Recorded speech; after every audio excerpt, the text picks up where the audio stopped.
13वें अध्याय में क्षेत्र और क्षेत्रज्ञ का वर्णन। ये शरीर क्या है और आत्मा क्या है इसका वर्णन। इंद्रियार्थेषु वैराग्यम अरहंकार एवजा जन्म मृत्यु जरा व्याधि दुख दोषानुदर्शनम। भगवान कहते हैं कि जो जीवात्मा को जो मनुष्य शरीर मिला हुआ है ये उसके पहले जन्म का कर्म है। पहले जन्म में उसने ऐसे कर्म किया कि परमात्मा को दया आ गई और परमात्मा ने ये मनुष्य शरीर दे दिया।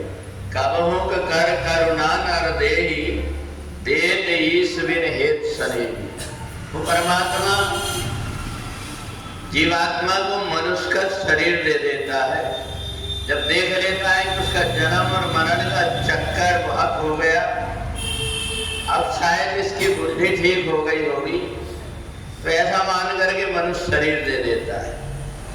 फिर यहाँ जब मनुष्य शरीर दे करके भगवान ये देखता है कि इंद्रियार्थेषु वैराग्यम, ये इंद्रियों के जो विषय हैं इसके तरफ में इसका मन आसक्त है कि विरक्त है।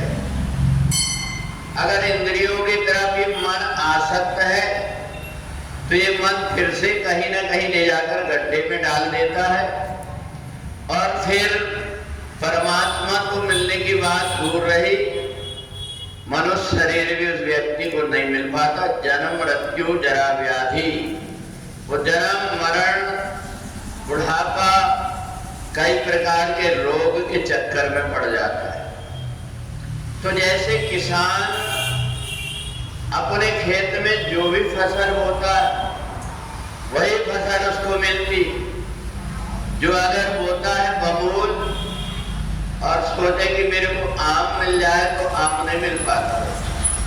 तो इसलिए भगवान ने अर्जुन से कहा ये मनुष्य शरीर जो मिला हुआ है इस मनुष्य शरीर को प्राप्त करके बहुत संभल करके चलना, क्योंकि 5 इंद्रियां ज्ञान की और 5 इंद्रियां कर्म की, ये 10 इंद्रियां मन को चलायमान करती। जिस प्रकार से कुत्ता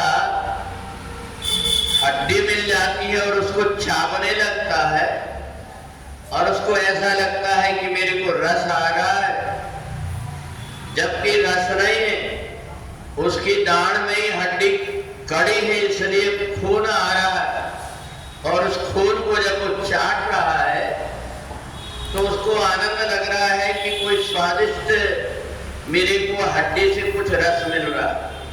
और जब थोड़ी देर चबाता है और फिर दाढ़ में दर्द होने लगता है तो हड्डी को बाहर उगल करके फिर देखता है कि मेरे तो अंदर घाव बन गया, हड्डी में रस नहीं था, ये तो मेरा अपना आपका रस था जो मैं बर्बाद कर रहा था। ऐसा मान करके अब कुत्ता फिर इधर उधर सिर पीटता है, परंतु जो घाव हो जाता उसके कारण वो परेशान होते रहता है।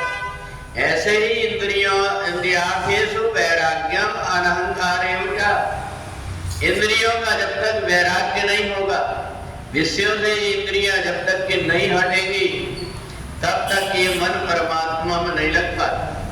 परमात्मा की तरफ जाता है, पहले जन्म का सत्कर्म किया हुआ है, परमात्मा की तरफ मन जाता तो वह ठहर नहीं पाता वहां।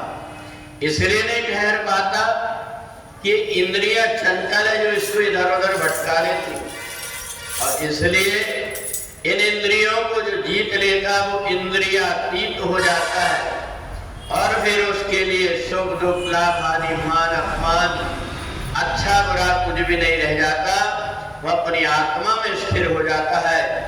जो इंद्रियां उसको इधर उधर भटकाती है वही इंद्रियां उसका गुलाम बन करके जैसा जैसा वो चाहता है, जैसा जैसा करना चाहता वैसा करने लगती है।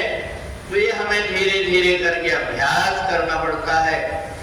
मन से परमात्मा के प्रति हमारा समर्पण भाव हुआ और एक इंद्रिय अपने आप विश्व में हटकर परमात्मा की तरफ चलने लगती। बोले वृंदावन बिहारी लाल